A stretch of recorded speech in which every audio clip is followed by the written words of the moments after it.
Bienvenue à toutes et à tous au sein d'OFI-AM pour cette nouvelle vidéo hebdomadaire. Alors il y a à peu près un mois, quand j'avais enregistré une vidéo à cette occasion, je vous avais dit qu'il fallait faire preuve d'humilité et demander beaucoup d'indulgence en vous disant que effectivement les choses allaient être très très volatiles et que ce qu'on allait dire un jour pouvait être affirmé le lendemain. Je ne m'étais pas trompé parce que qui aurait cru qu'aujourd'hui les marchés actions auraient retrouvé leur niveau d'avant l'invasion de l'Ukraine par la Russie, puisqu'on est peu ou prou au niveau du 23 février, et que les marchés obligataires afficheraient des rendements bien plus élevés qu'à la veille du conflit. Rendement plus élevé, on a en Allemagne un 10 ans à plus de 0,6%, on a aux États-Unis un 10 ans américain au-dessus de 2,5%, et de manière anecdotique, on a l'OAT 10 ans qui a passé la barre des 1%. Alors, on va commencer par les marchés obligataires. Les marchés obligataires réagissent donc aux politiques monétaires, aussi bien de la Fed que de la BCE, qui sont plus restrictives que ce qu'on aurait pu imaginer il y a encore quelques semaines. Alors pourquoi ? Quand on a comme ça un choc de matières premières, comme c'est le cas avec un pétrole qui s'est envolé, qui est très volatile, puisqu'il est passé à $130, redescendu à 100, remonté à 120, redescendu à 110. Mais quand on a un choc de matières premières comme ça, il y a un mot terrible qui vient à l'esprit des investisseurs, c'est stagflation. Inflation d'un côté, et puis inflation par les coûts des matières premières, et puis un peu récession, dû au fait que ça endommage le pouvoir d'achat des ménages et puis les marges des entreprises.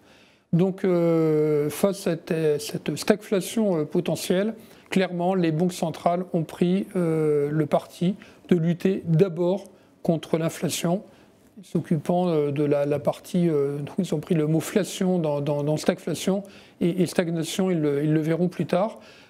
Sans doute parce qu'il y a une fenêtre de tir qui leur permet justement d'augmenter les taux, ce qui leur donnera des munitions si on devait avoir la croissance mondiale ralentir ultérieurement, des munitions pour rebaisser les taux à ce niveau-là.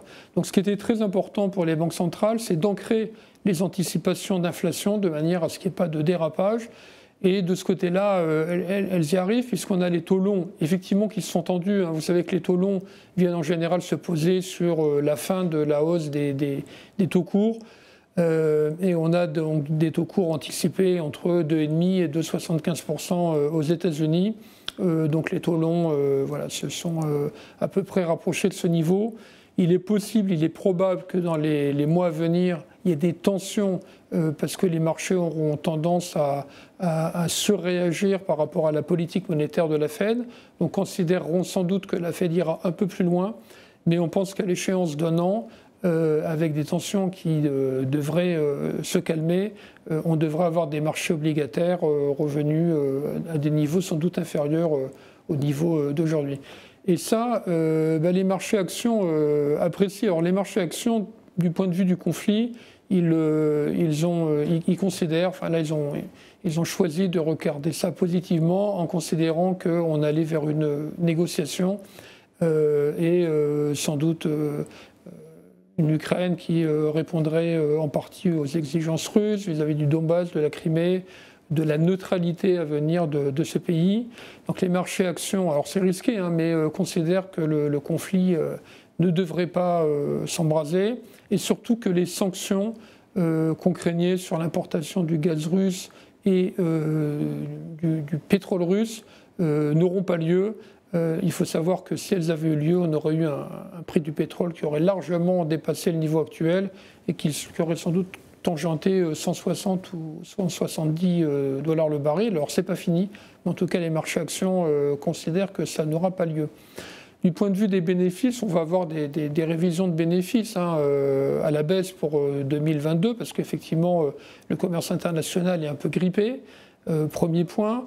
On a un secteur bancaire qui est affecté, qui va devoir passer des provisions, un secteur automobile qui a dû revoir à la baisse ses prévisions aussi. Donc on aura une baisse des prévisions, mais comme les analystes étaient partis avec un certain retard par rapport sans doute à ce qu'on aurait dû avoir en 2022, les révisions à la baisse qu'ils auront à faire sont sans doute moins violentes.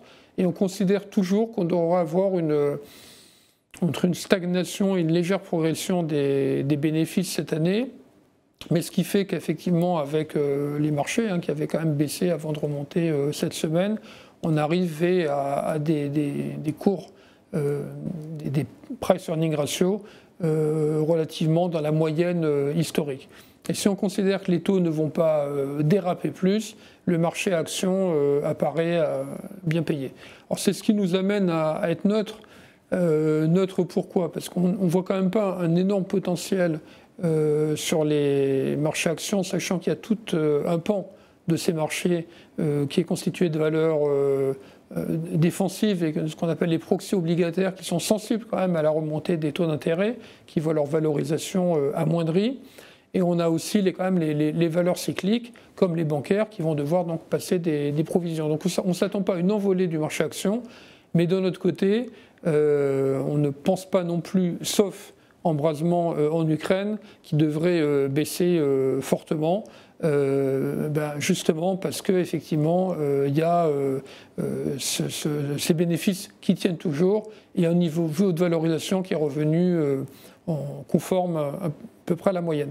C'est pourquoi que cette neutralité qu'on avait adoptée en mois de février, c'est-à-dire quand les indices étaient quand même toujours en progression par rapport au début de l'année, nous la conservons pour l'instant.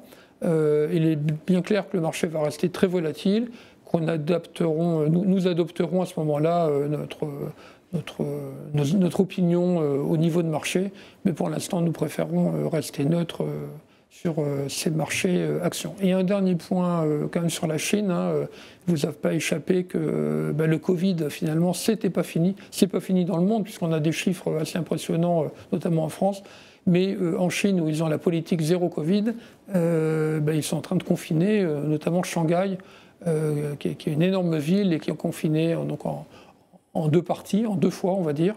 Et ça aussi, ça a pesé sur le prix du pétrole, puisque moins de consommation, moins de croissance en Chine, moins de croissance mondiale, les prix du pétrole qui sont affectés par ça. Ça a sans doute donc contribué à calmer les prix du pétrole et d'une certaine façon des taux d'intérêt aussi. Donc neutralité pour l'instant et vous donne rendez-vous la semaine prochaine pour une nouvelle vidéo et peut-être pour sans doute des nouveaux événements. Bonne journée à toutes et à tous.